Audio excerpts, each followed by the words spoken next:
going guys? It's time doing the FS and Chill. Today we're going to be reviewing the version 6.1.1 PTS patch notes for the Stonethorn DLC PTS. So last week there were a lot of changes, and if you want to watch the full video on it, go for it. Skinny Cheeks, Asian God, and a bunch of other content creators I would recommend. Went over it as well, quite in depth. So if you want the full details, you can either read the patch notes, and I'll link the patch notes in the description below, including this one. And also I would recommend checking other people's opinions on them. But yeah, let's get over this. So they're gonna add some sort of lost treasures of Skyrim, gamepad mode scaling, I'm sorry, and gamepad. I think this will be good for people who play on controllers, even on PC. I think they had to split some containers because there's too many sets now. And we do have some bug fixes for the new dungeons coming out, Stoneguard and Castle Thorn. Let's look at combat abilities, because this is where most of our attention will be. Fixed an issue where abilities that caused health and dealt damage would fail to be incorporated in the target dummy's damage per second calculation reports. Fixed an issue. Well, this is referring to a lot of the in-game metrics that tells you after you finish the dummy what your DPS was, I believe. Fixed it, and Blood for Blood wasn't showing up. Fixed an issue where abilities are granted slotted. Passive bonuses such as Werewolf Transformation can be applied at incorrect times, okay. Dragon Knight. Reconding power, Dragon Blood, coagulating Dragon Blood, the morph, not green Dragon Blood, increase the base healing of this ability by approximately 12% to ensure it's closer in line with other heals such as Breath of Life. I believe it was underperforming in Cyrodiil particularly. With this new value, the heal for coagulating should be slightly weaker than these heals, while above 50% health, but slightly stronger than them while below 50% health. Pretty good. Deviation in healing effectiveness will be between 0 and 16.5%.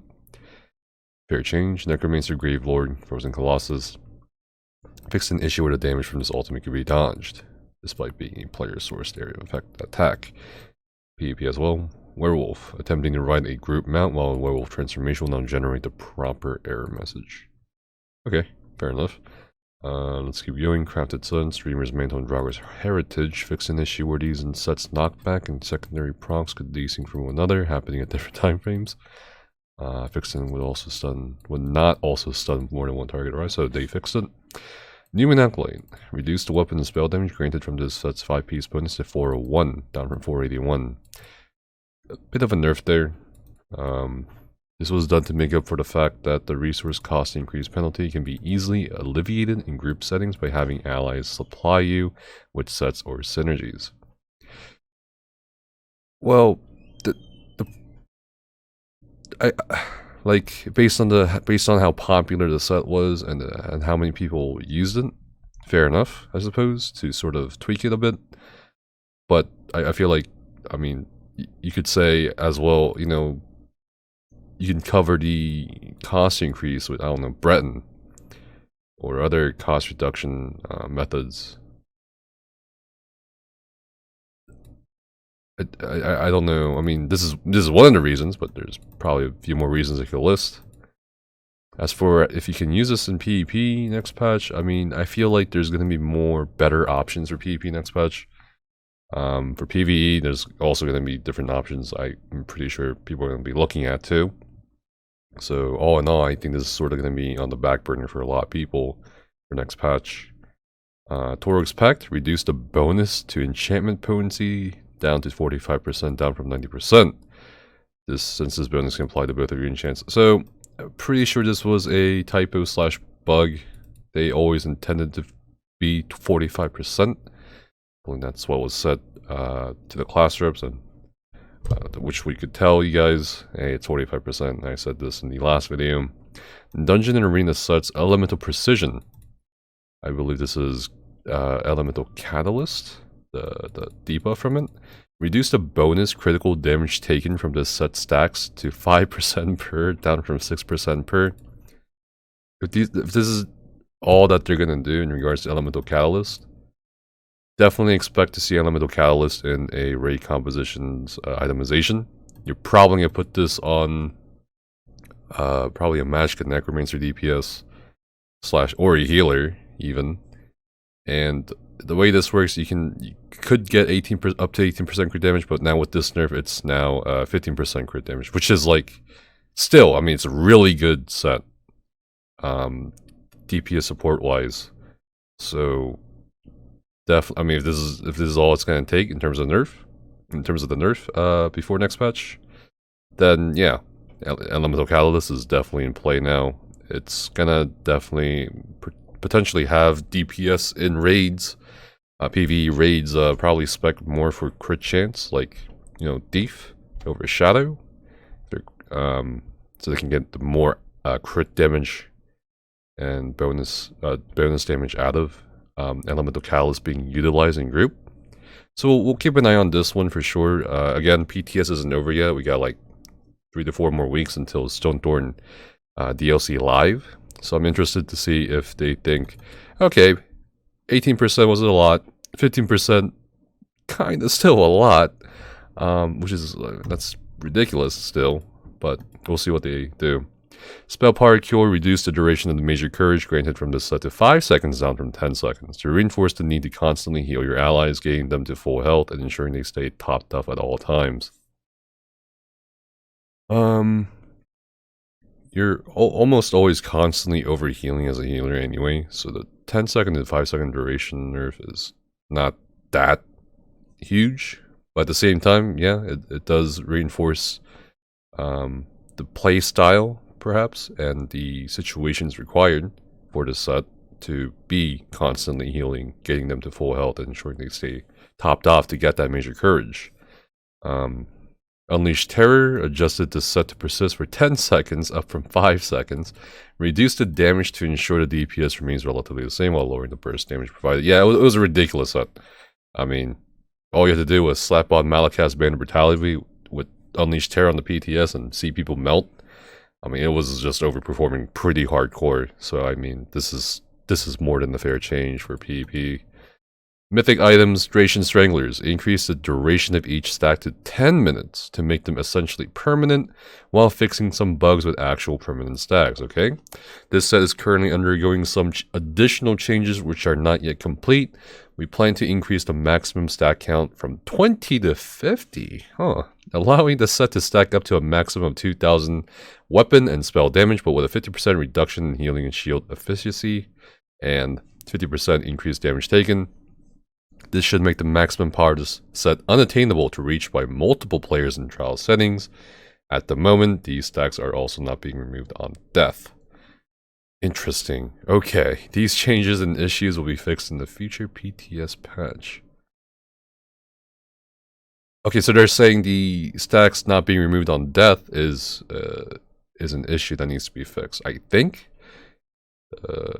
I would think so, but them wanting people to not use this in trials is more than understandable. Although I'm kind of curious if it'd be worth it to put 1 or 2 people in Thrassian.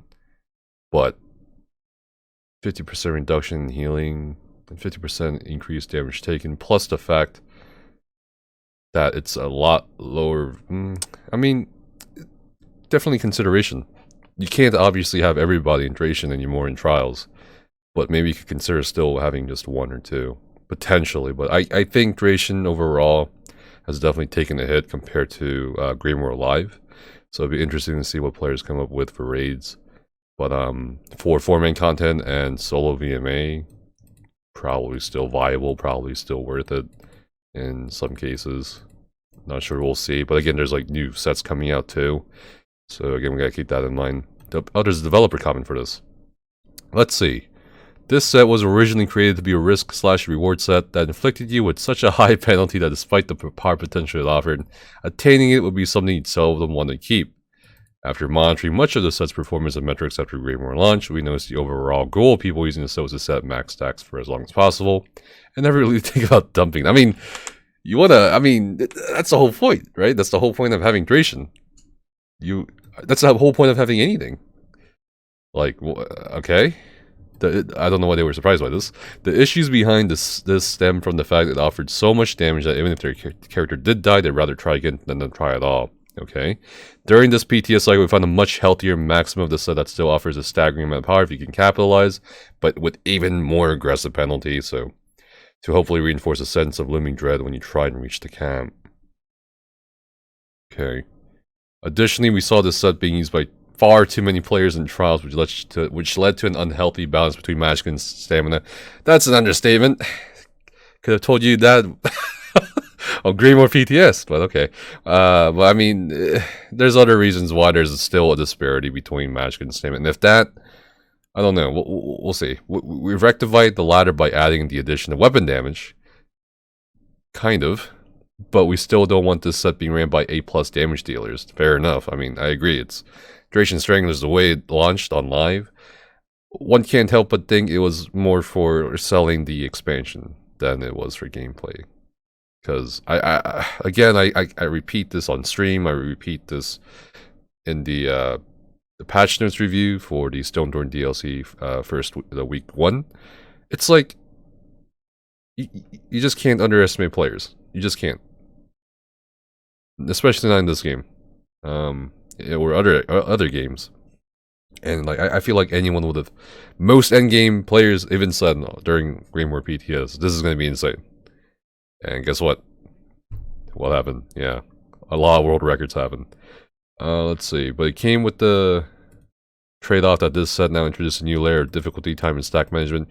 Yeah, the 30-second thing, I feel like a lot of people didn't like it, even people who never used it.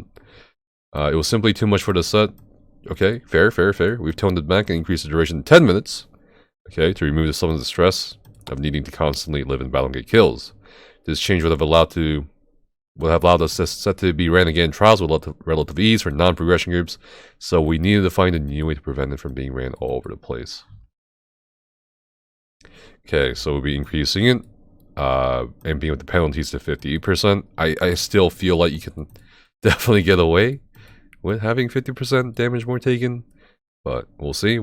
In trials with both of these changes, it will ensure it will be much harder for multiple users.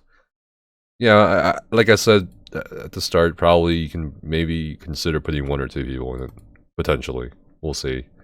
With these changes, we're hoping to see the set being used in areas such as dungeons, arenas, and PvP, but hoping to see it far less frequently in trials. I mean, again, the potential is there for at least 1 or 2 people to potentially run it in trials.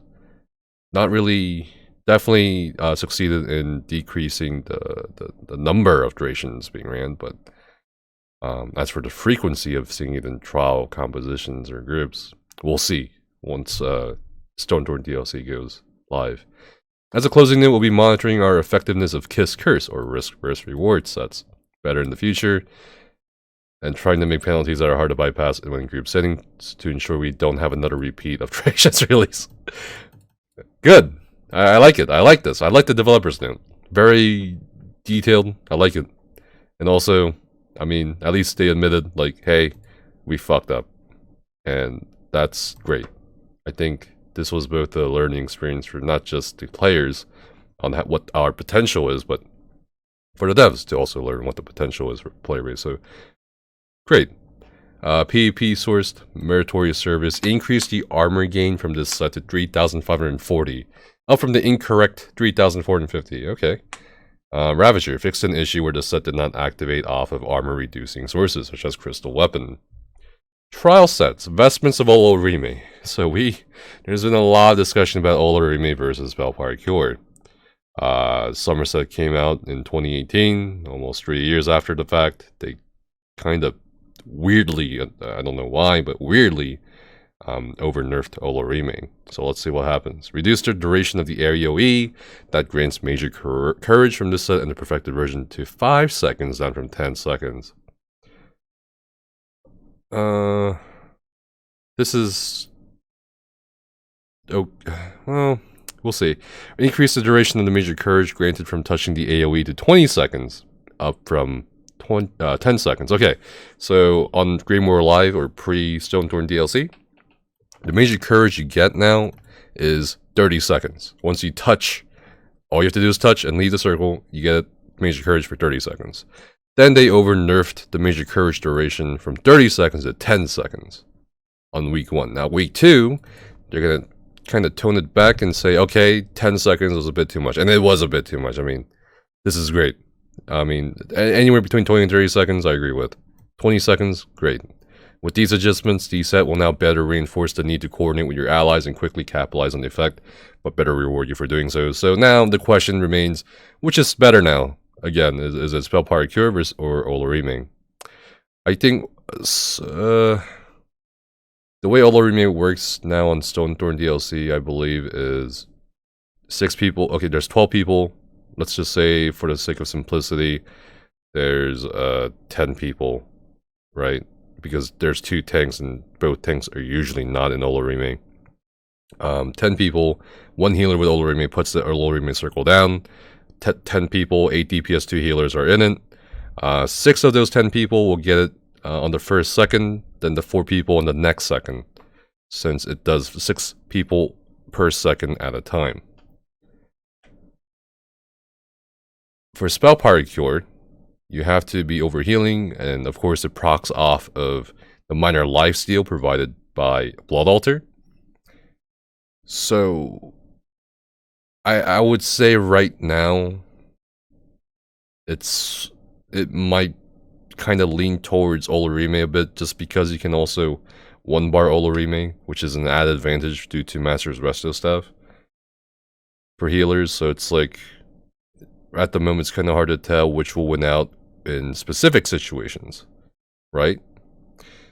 I think Spell Power Cure may have a place in certain situations, like VA as hard mode potentially, because with the 5-second duration of the actual AoE that provides Major Courage, depending on what's going on, that may not be enough time for every DD or DPS in VA as hard mode to get the Major Courage consistently.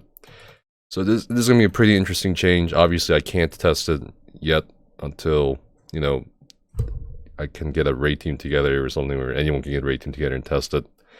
But I think they're sort of even just on paper at the moment. But at the same time, Olorime has definitely become much better compared to week 1. Just the 20-second duration up from 10 seconds is enough at the moment. But we'll see what happens with this. Plus the fact that 6 people per second at a time from the circle, for the Major Courage circle. I feel like it's basically the same thing. But we'll see how that circle prioritizes, or maybe it's wonky or something. We don't know. Or rather, I don't know. But we'll see.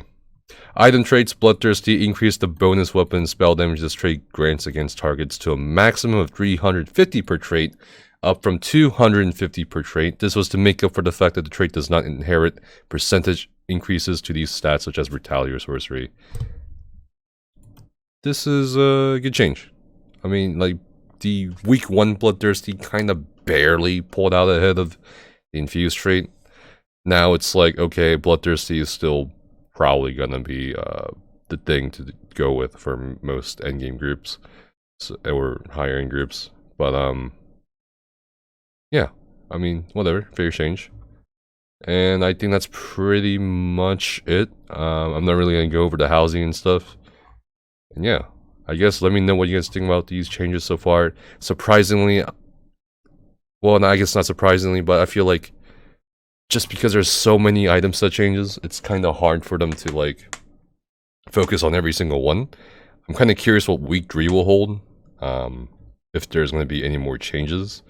But it seems like this, besides these item set changes, they're kind of overall happy with the week 1 changes. Although there's a few that are still kind of weird, or could be adjusted. But we'll see. Thanks for watching, guys, and I'll see you soon. Stay safe and have fun.